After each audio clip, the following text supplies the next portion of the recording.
survey because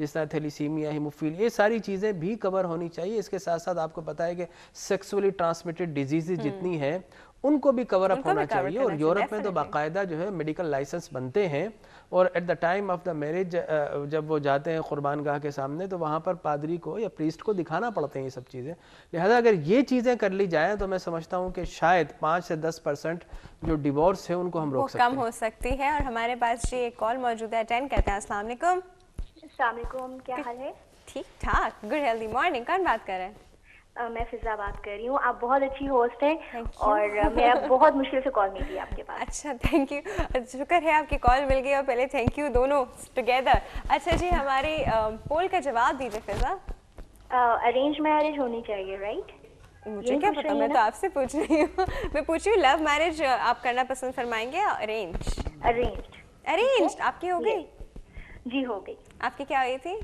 arranged. Arranged. اچھا چلو پھر ٹھیک ہے. اچھا ہاں جی، کیا پوچھنا چاہیں گے فضا؟ میں یہ سوال کرنا چاہوں گی کہ اگر ایک امپورٹنٹ آدمی ہوتا ہے، اس کی شادی نہیں ہو سکتی، رائٹ؟ ٹھیک ہے. ٹھیک ہے، تو اس کے لیے کیا حکم ہے، اور اگر وہ شادی کر لیتا ہے تو کیا کرنا چاہیے، رائٹ؟ یہ کوشچن ہے. ٹھیک ہے، چلے ہم آپ کو بتاتے ہیں. ٹھیک ہے، thank you so much for your call. اور ساتھ ہی ساتھ ایک اور کال ہے، وہ بھی اٹینڈ کرتے ہیں. السلام علیکم. میں موبائل بارے کے سے لگے. ہیلو جی، السلام علیکم. کال مل گئی؟ ہاں جی، کال مل گئی ہے آپ کی. گم ہو گئے.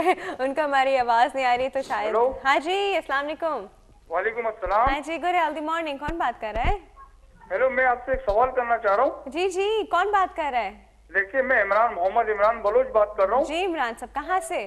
میں گزری سے بات کر رہا ہوں. گزری سے، یہیں سے بات کر رہے ہیں. ٹھیک ہے. میں حضرت صاحب سے یہ پوچھنا چاہ رہا ہوں، میری شادی کو 15-16 سال ہو گئے. ہاں جی.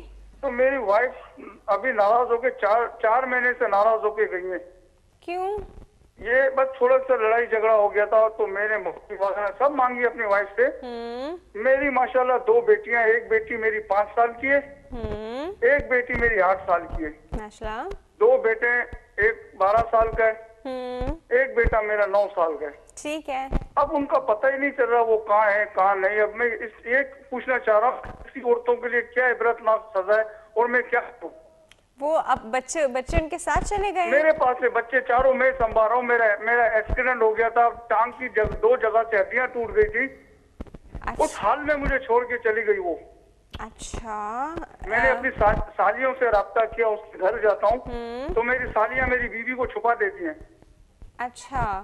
ایک سالی میرے حق میں، ایک سالی انہوں نے، میں آپ کو ابھی سب بتاؤں کہ 2 شادیاں کی ہیں. ایک شوہر کو چھوڑ کے دوسری شادی اپنے پسند سے کی. ماں باپ نے جو شادیاں کروائی ان کو ٹھکرا دیا، اور اب وہ پچھتا رہی ہیں کہ ہم نے یہ کیوں کیا. اچھا نہیں، ہمیں آپ کے گھر کے معاملات تو خیر نہیں پتا کہ آپ کے بیچ میں کس بات پہ لڑائی ہوئی ہوگی. تو ابھی آپ خدا کے لیے ایسا کچھ بتائیں، ایسی عورتوں کے لیے کیا عبرتناک سزا دی اللہ نے. چلے جی، اس پہ ضرور بات کرتے ہیں کہ ایسی کیا. ہاں جی، چلے thank you so much for your call.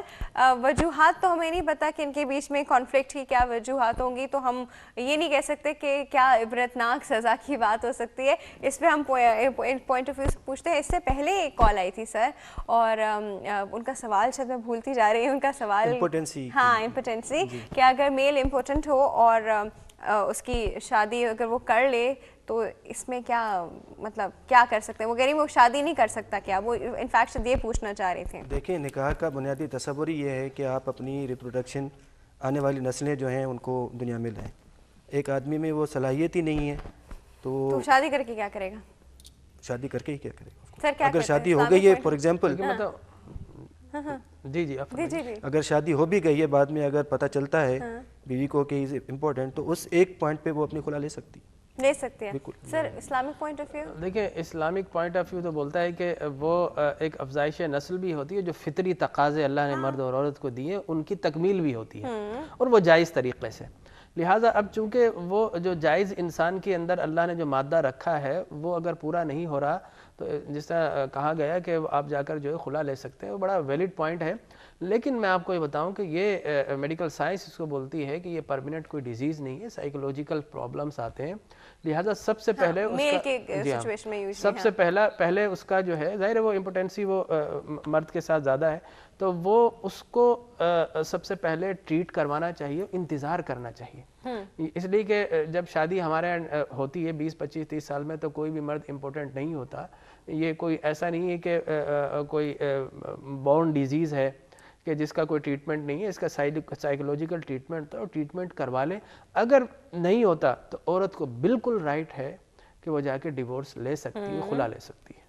Okay ٹھیک ہے جی. اچھا سر، یہ دوسرا جو سوال ہے کہ بچے اتنے بڑے ہیں اور ہسبینڈ وائف کے بیچ میں کوئی اتنی میجر ناچاکی ہو گئی کہ وائف چلی گئی ہیں اور چھوڑ کے اب ہسبینڈ کو، تو اس سچویشن میں کیا کریں؟ یہ تو ایک بہت مزیدار سوال آ گیا ہے.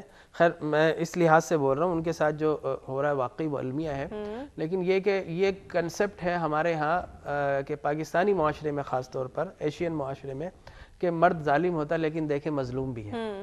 ٹھیک ہے نا، اس لحاظ سے تو اب عبرتناک سزا کوئی نہیں دے سکتے. اسلام نے ہرگز نہیں کہا کہ آپ عورت کو مارو پیٹو، اس کو بدنام کرو، بلیم کرو. سادہ سا ہے کہ تمہاری اگر نہیں بنتی ہے اور اس سے تعلقات نہیں ہے تو آپ ان کو جو ہے ڈیورس دے دیں. آپ ان کو ڈیورس دے دیجئے اگر وہ نہیں آپ کے پاس واپس آنا چاہ رہی ہے. بچے جو ہیں ان کی پرورش کرنا مرد کی ذمہ داری، عورت کی نہیں ہے. ٹھیک ہے. ہاں اس معاملے میں تھوڑا سا میں گزارش کروں، قانونی اس کی ایک اینگل ہے کہ کئی دفعہ ایسا ہوتا ہے کہ عورت کسی پریشانی میں یا کسی مس امپریشن میں چلی جاتی ہے، وہ اپنے ماں باپ کے پاس جا کے بیٹھ جاتی ہے. تو اگر شوہر چاہے تو ریسٹیٹیوشن آف کنجوگل رائٹس میں عدالت میں جا سکتا ہے اور وہ عدالت بلائے گی. اور سب سے پہلے تو ہماری جو فیملی عدالتیں ہیں وہ کوشش کرتی ہیں کہ آربیٹریٹ کریں. ایک رشتے کو بنا رہنا چاہیے. فیملی کورٹس جو آربیٹریٹ کرتی ہیں، وہ اگر دیکھتی ہے فیملی کورٹ کے جی کسی صورت میں بھی یہ معاملہ نہیں بن سکتا تو وہ ڈگری نہیں دے گی. ہاں اگر بیوی کو منا لیتی ہے فیملی کورٹ، کوئی اس کے ذہن میں کوئی مس امپریشن ہے، کوئی ایسا معاملہ یا بیوی معاف کر دے یا پھر جو بھی آپ کے بیچ میں، مگر وہ اگر چاہیں تو ریسٹیٹیوشن آف کنجوگل رائٹس کے لیے عدالت میں جا سکتے ہو. عدالت بلائے گی ان کی بیوی کو اور پوچھے گی کہ آپ کے ساتھ کیا پرابلم ہے، اس کو حل کرنے کی کوشش کی کہ آپ پورا گھر بار چھوڑ کے وہاں جا کے بیٹھ گئی. تو وہی اگین پوائنٹ ہے، آپ کے بیچ کا ریلیشن ہمیں نہیں پتا. ہاں جی سر، سورہ بقرہ میں پورا اس کا طریقہ دیا گیا. طلاق مرتان فامساک بمعروف وتسريح باحسان، پورا بتایا کہ ایک طلاق دو، پھر کاؤنسلنگ کرو، پھر دوسری دو، اور پھر دیکھتے ہو کہ بالکل نہیں چل رہا. اور ان کے بیچ میں ٹائم ڈیوریشن ہے. سر وہ 3 طلاقیں ایک ساتھ ہو جاتی ہیں؟ میں تمہیں طلاق طلاق جی ہاں طلاق بالکل 3 طلاق ایک ساتھ واقع ہو جاتی ہیں. وہ کہتے ہیں مذاق میں بھی نہیں کہنا چاہیے، اس سے بھی طلاق ہو جاتی ہے. مذاق اس پوری زندگی کو آپ جو ہے مذاق نہیں بنا سکتے. مذاق ایک لمحے کا ہوتا ہے. اچھا سر، وہ اگر کوئی انسان مذاق میں کہے میں تمہیں طلاق دیتا ہوں، میں تمہیں طلاق دے دوں گا، ایک بار بولا اس نے، پھر دوسری بار میں تمہیں طلاق پھر سے بول دیا، اور اس طرح سے 3-4 بار بول دیا تو ہو تو نہیں گئی؟ دیکھیں میں تمہیں طلاق دیتا ہوں اس میں انٹینشن ہے، اور طلاق دے دوں گا یہ طلاق کی خبر ہے. لہٰذا طلاق کی خبر دینے سے طلاق واقع نہیں ہوتی. چلے جی ٹھیک ہے. اچھا آج اگین سعید صاحب نے کہا تھا بہت بڑا ٹاپک ہے، اور واقعی میں ہمیں بھی ابھی لگ رہا ہے بہت بڑا ٹاپک ہے اور ٹائم بالکل بھی نہیں بچا. تو سر ٹائم بالکل بھی نہیں بچا. انفیکٹ مجھے مہر پہ بھی بات کرنی تھی، اس پہ ہم دوبارہ ڈیفینیٹلی ان چیزوں پہ بات کریں گے. طلاق والی بات پہ تھوڑا سا میں کلیئر کر دوں کہ قانون میں 3 طلاقیں جو ہے نا وہ 1 طلاق تصور کی جاتی ہے. طلاق رجعی ہوتی ہے. میں قانون کی بات کر رہا ہوں. اچھا کئی علماء ہیں، اس قانون کو ہماری اسلامی نظریاتی کونسل نے بھی ٹیسٹ کیا، ہماری وفاقی شرعیہ عدالت نے بھی ٹیسٹ کیا. اب ہماری جو اسلامی نظریاتی کونسل میں اس میں جید علماء بیٹھے ہیں، ان کا کہنا ہے کہ بالکل صحیح بات ہے کہ 3 طلاق کو، کیونکہ مرد جو ہے وہ غلطی میں بھی نہیں. میں آپ کو بتاؤں یہ جو ہے وہ فقہی مسئلہ ہے، اس کو قرآن و حدیث کی روشنی میں ہم دیکھیں گے. اور امام اعظم ابو حنیفہ، امام مالک، امام حنبل اور جو ہے اپنا امام شافعی، ان چاروں کے نزدیک اور احادیث کے نزدیک وہ ایک طلاق بتہ ہے جس کو لے کر جو ہے وہ یہ سارا ہے کہ نہیں واقع ہو سکتی. چاروں ائمہ کرام جو کہ 1 لاکھ احادیث کے حفاظ تھے، جن سے اچھا قرآن و حدیث کو کسی نے نہیں جانا، ان سب کے، ایون حضرت ابن عباس رضی اللہ تعالیٰ عنہ کا فتویٰ، ایون حضرت عمر بن خطاب رضی اللہ تعالیٰ عنہ کا، ٹھیک ہے نا. اس لیے کہ قرآن و حدیث کو ہم سب سے پہلے صحابہ کے آثار میں دیکھتے ہیں، پھر ائمہ احادیث میں دیکھتے ہیں. تو ان کا اتفاق ہے. خود بخاری میں بے شمار حدیث ہے، بہت بڑا موضوع ہے کہ جب اگر کوئی ایبرپٹلی ایٹ ونس اگر 3 طلاق دے دے گا تو 3 طلاق واقع ہو جائے گی. ہاں قرآن میں کہا کہ 1 مرتبہ نہیں دینی چاہیے، جس طرح قرآن نے کہا چوری نہیں کرنی چاہیے، لیکن اگر کوئی کر لے گا تو چوری واقع ہو جائے گی. یہ تو ہے. جیسے ٹائم اگین بالکل ختم ہوتا جا رہا ہے, تو 2 موضوع یہاں سے فردر نکل آئے ہیں, طلاق کے اور حق مہر کے, اور ان چیزوں پہ ہم فیوچر میں ضرور ایک شو دوبارہ رکھیں گے ان چیزوں کے اوپر. ابھی جو ہے ٹائم بالکل ختم ہو گیا ہے, تو سر بہت بہت شکریہ آپ کے آنے کا. سر بہت بہت شکریہ آپ کے آنے کا. آپ دونوں کے پوائنٹ آف ویوز, اور آئی تھنک بہت سارے لوگ کی بہت کنفیوژن اس چیز میں کلیئر ہوئی ہوں گی. کلاس نمبر 13 سے لے کے کلاس نمبر 21 تک ساری خواتین آنکھیں کھول کے اپنا نکاح نامہ دیکھیے, اور جو کرنے والے ہیں وہ بھی دیکھیں. تو جی ویورز, یہاں پہ وقت جو ہے بالکل ختم ہو گیا ہے. ہم بریک کی طرف جا رہے ہیں. بریک کے بعد ہم واپس آئیں گے بیسٹ 5 کے سیگمنٹ کے ساتھ. ہمارا پول کا سوال ہے لو میرج ارینج میرج, اس کا جواب لوگ دے رہے ہیں. کہیں میں جائے گا. We'll be right back.